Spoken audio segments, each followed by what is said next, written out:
Hello and welcome to the Battlefield report number 2 for the 3rd of May 2015. My name is Chris and this is Battle Nonsense. 6 very long weeks after its release, Battlefield Hardline received its first patch, and console players are now also able to rent their own servers. The patch fixed quite a few issues, which range from small glitches to crash fixes.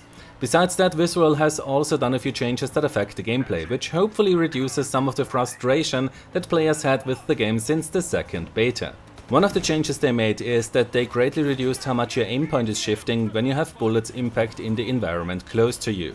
This means that your camera will still shake a bit when you have bullets impact around you, but not as much as it used to. On the PC, a performance issue got fixed that was caused by Punkbuster, so you should get a higher or more stable frame rate now. Then they reduced the amount of ammo to 1 for the RPGs that you can take from the trunk of a car. And they reduced the explosion radius of the RPG, which means that it should now take more skill to use the RPG effectively. This should help with the explosive spam that we have especially in the Hotwire game mode, though we have to see how much this will help because neither the trip mines nor the breaching charges received any changes at all. Then the Team Deathmatch friend zones have been adjusted, which should help with the spawning issues. The patch also includes 2 vehicle changes. For the couch Easter egg, the developers reduced the health and the rate at which it can be repaired. And the criminal as well as the police variants of the sedan should now take the same damage per bullet from a weapon. And a few of the weapons also received changes, which you can see here in this overlay. Sadly, this patch did not add the remaining customization options from Battlefield 4, and the netcode improvements were also not included in this patch. To be honest, 6 weeks after the release of Hardline, I did expect a bigger patch. A patch that would actually fix most of the issues that Visual knows about since the second beta. So all that the players can do right now is hope that they deliver more gameplay fixes in the next patch. And this means that we will most likely have to wait until the end of June, because that is when the Criminal Activity DLC will be released. And the final bit of Hardline news that I have for you is that this month Visual will launch the community test environment for Hardline. This will work pretty much the same as the CTE for Battlefield 4.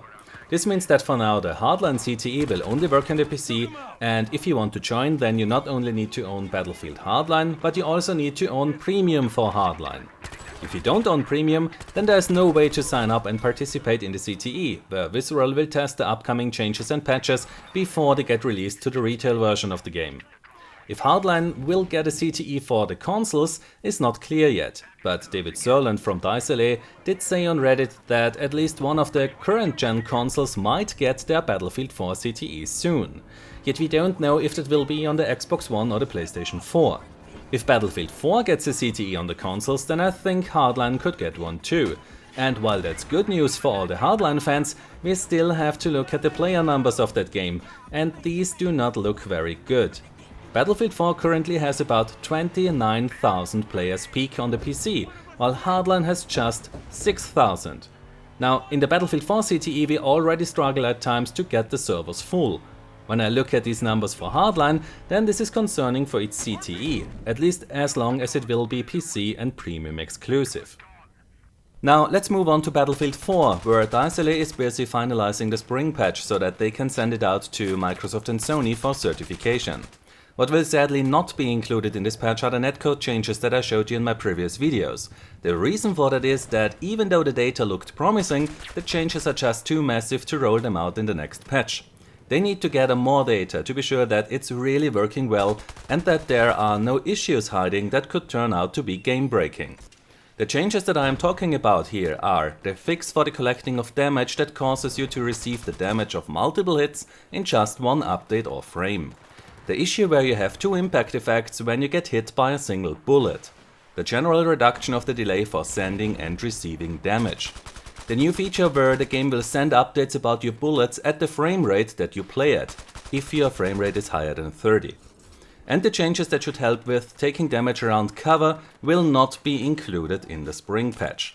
So, while it's really sad that these changes didn't make it into the patch, I can understand why the developers decided to keep them in the CTE for a little longer, to make sure that they are working and don't break anything. A nice feature that will be included in the spring patch is this one here, which allows you to enable or disable that your parachute automatically opens when you select an in-air spawn.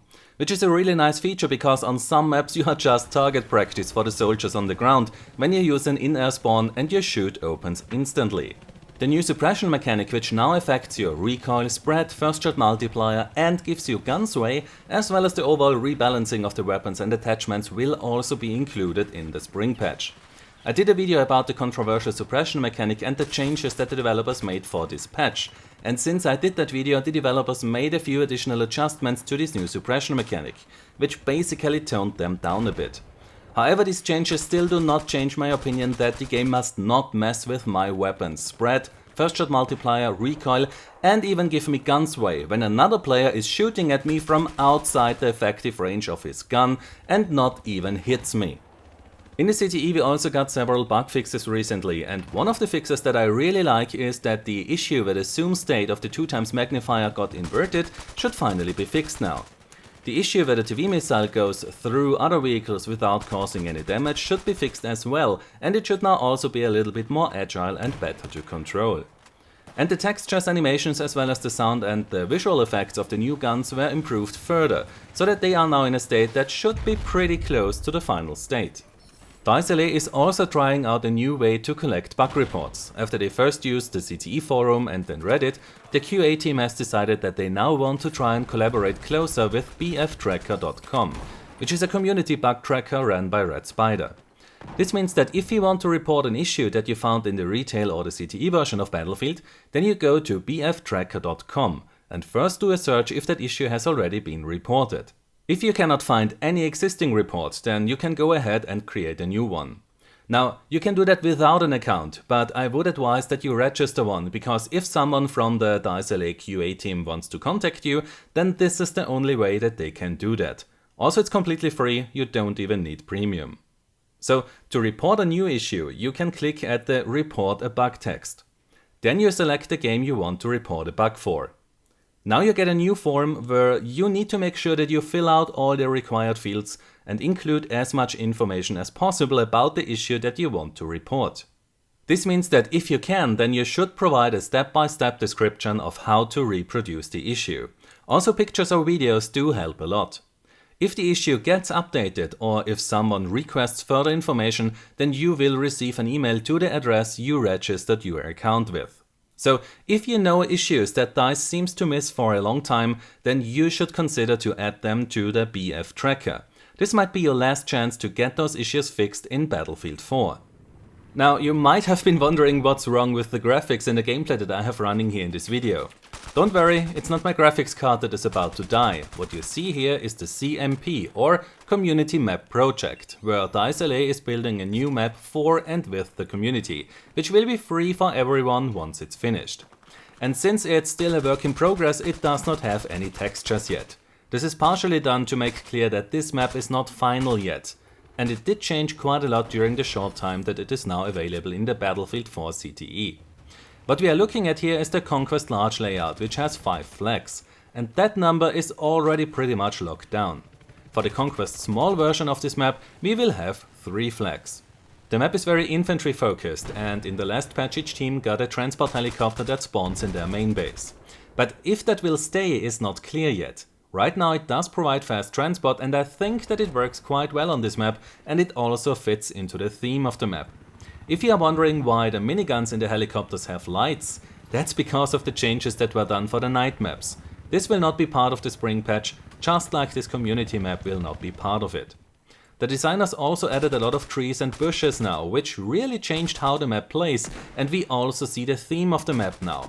I really get that Battlefield Vietnam feeling here again. But you might say that these trees do not fit the jungle theme.